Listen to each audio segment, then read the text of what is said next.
Hey guys, welcome back to my channel and happy 2020. I will be wearing my retainer just for a little bit before I really get into this video and talk to you guys. But I wanted to come on here for a recap. Usually I do it before the year is over, but I always feel like I lead with this, like, y'all, I'm just so busy, so much is going on. But literally, I just needed a break and just use as much time as I could just to relax and just be in my home without actually pulling out the camera and recording. So right now, I'm just moisturizing my face and my neck, and I'm going to move on to apply my makeup, talk a little bit about that. I'm gonna turn the camera off and then I'll be back. The Avon Glimmerstick, I believe it's Glimmerstick in Cosmic Brown to fill in my brows. I've been using this product here since July, and I love it to fill in my brows, especially since I'm going very thick. This color here blends in easily and it doesn't like overpower the brow, which makes it just so bold. Just lightly fills it in. So if you guys are interested, I'm going to leave a link down below in the description box so you guys can purchase your own Glimmerstick by Avon. But it is my absolute favorite.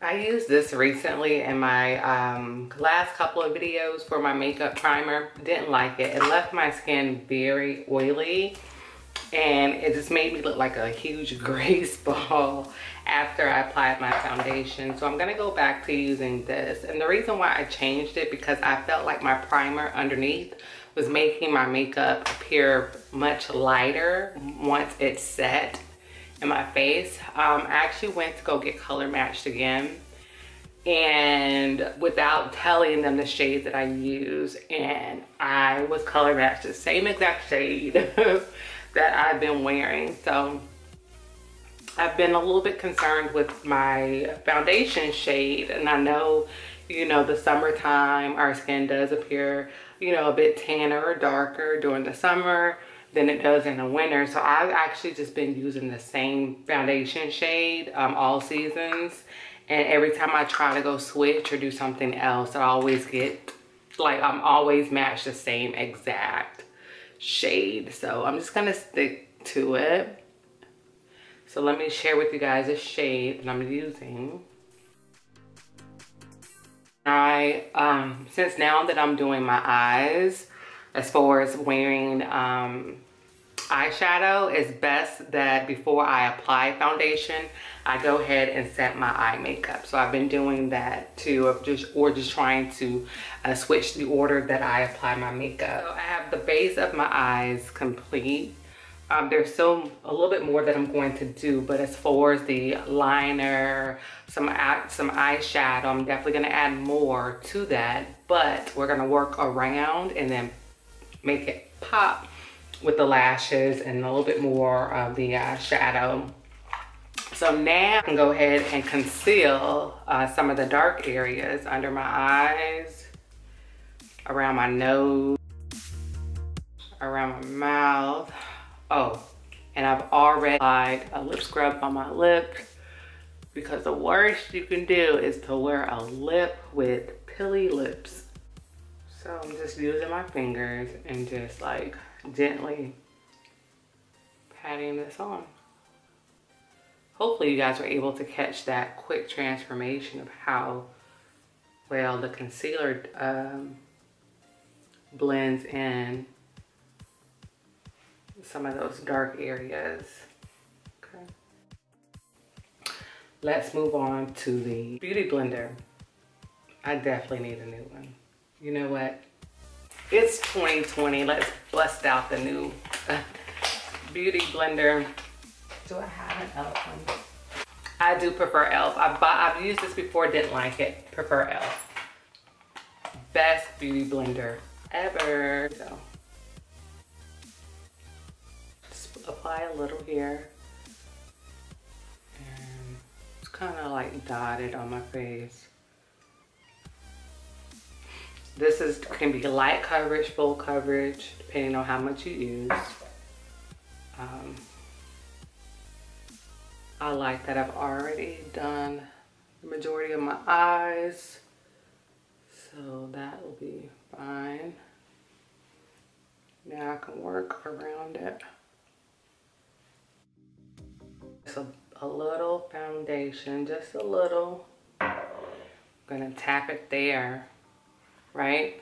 But then I'm really gonna use it to blend out this area here.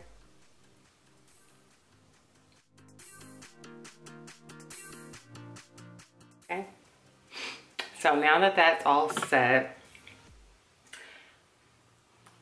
does this work in the highlight and the contour? I feel like it does. It definitely gives it a glow. I think I'm still going to use this technique into the new year.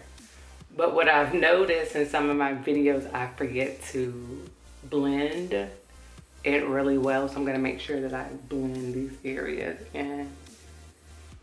And it just gives it some type of dimension and definition. So while that sits there, I'm going to finish up my eyes. So I've been wearing individual lashes for 3 years. So I've just started getting back into wearing falsies. I picked up this brand here. They're really cute. Some hair glue. Be very careful when you're working with this, but I used to use this all the time. So, and that lash line here is really thin, and I like that. So I have a video that I posted years ago about how to apply falsies. I do document a lot of stuff that I do because I do use it as a resource where I go back and look at my own footage. So basically I just looked at that footage like, yep, I love that process. That's what I'm going to do. Hold it right here in the middle. Just let it dry just a bit because you want it to be a little tacky. These is where the hairs are thinner, and then it goes here where it flares more. So this is the eye I'm going to be working on. The tip for successful lash is to apply your lash dead center. So apply the falsie dead center in the middle of your lash line, and then you can start applying around the lash line. But once it sticks there, then you should be good to go. So now that my lashes are on, I went in and deepened some areas around my eyes, my brows, just to you know, make it a little bit more pizzazz. So I just went in, and my eyeshadow, I just added a little bit more. I went ahead and added my wing liner, deepened my brows just a bit with the same Glimmerstick. Now, what I don't like about these lashes, I feel like they're just like this with no curve. So I'm going to add a little mascara on it just to make them stick up just a little bit, because I feel like they're just flat.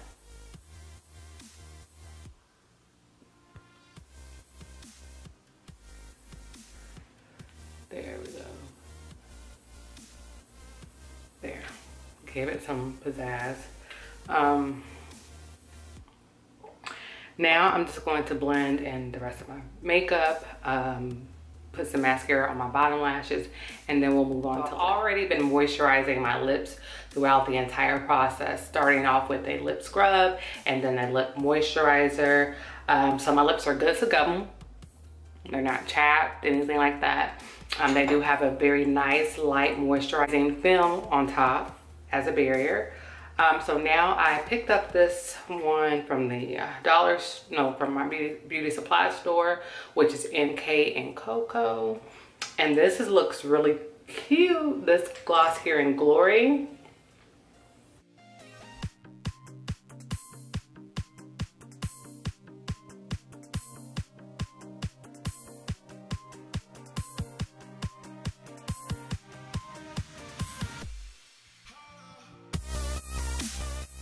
That's cute.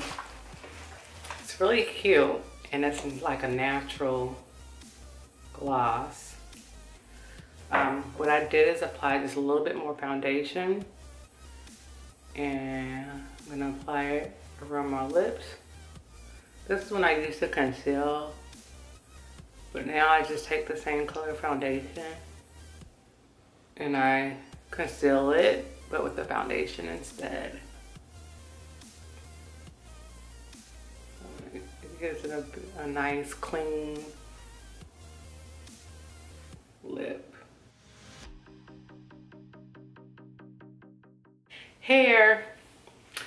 Whew. Okay, so I've already took down my mini twist previously. And the reason why I took it down before I did my makeup is because I wanted to go in the shower, let the steam from the shower like kind of steam and then loosen and unravel my twist, but underneath my satin scarf. That way it can give it more of a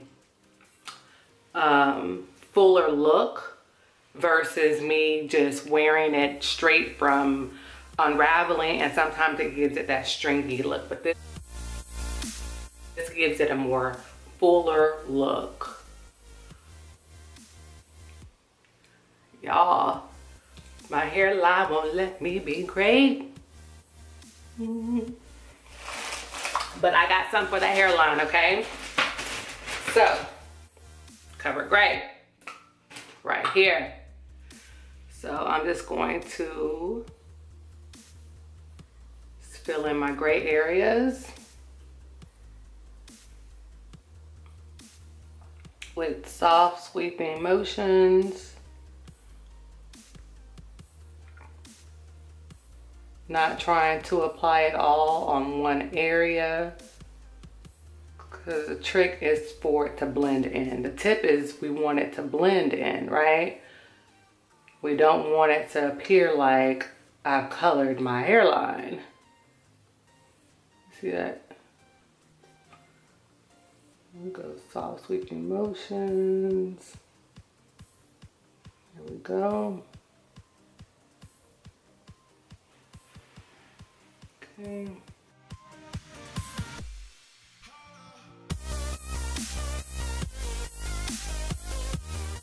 Y'all get mad at me if I told y'all that I had actually thought about sister locks. I made a consultation, appointment, and everything. I was going to go to the establishment, and then I chickened out. I'm not ready. I chickened out, one, because of my gray hair that I'm already graying. And then I chickened out, two, because just the upkeep and the expenses, I just didn't want to invest in that right now. There are some investments that I'm definitely working on. And for my hair, so to speak, is not something that I want to invest in right now, not this stage of my life. I'm pretty sure eventually I'll learn how to upkeep sister locks myself and do my own reties, but right now that's not my main focus. This is cute. So definitely loving my hair. And then the last trick around the hairline is to use your foundation and like just tap around the hairline so it can evenly blend your foundation to your hairline, okay? And make sure that you definitely blend in that contour area. Look at the hairline, y'all. Looks good. So I hope you guys enjoyed my makeup and hair tips, things that I've kind of tweaked throughout 2019 and the last decade, things that I've kind of just grown to do that's just been working for me. Especially around my hairline with this Cover Gray stick, y'all. This is like the best kept secret. Look at my hairline, you guys. Looks really good. Looks really good. You can't even see that I'm aging in my hair. There, you guys, I am so comfortable in my skin. I don't wear makeup a lot, but when I do, I know how to do little things here and there. So I hope you guys enjoyed the tips. If you guys have any questions, as always, please leave them down below. I still have a few more videos to record, so I'll see you guys in the next one. Bye.